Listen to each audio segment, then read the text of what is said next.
السلام عليكم أصحابي وعليكم السلام مeel kasta oo aad adduunka ka joogtiin kusoo dhawaada YouTube channelkayga maanta waxaan rabaa inaan idin la wadaago video bang ah runtii maanta waxaan idin wadaa video kala kacsan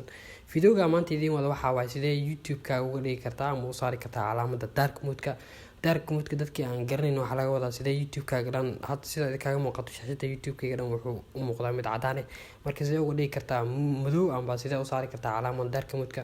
maanta markii calaamada dark mode-ka asaatay YouTube-ka dhan qurux ayuu u muuqan doonaa videoda markii aad daawanaysid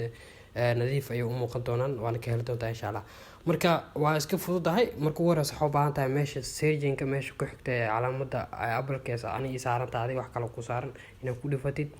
kadibna setting-ka ku dhifatid meesha setting-ka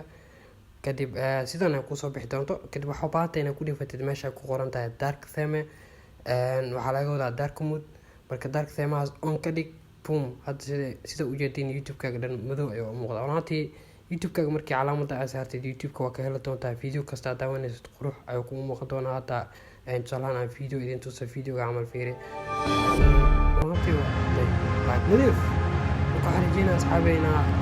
ka hesheen amba fahmi doontiin insha Allah haddii aad ka heshay please fadlan subscribe my YouTube channel video badan ay soo wada oo faa'iido leh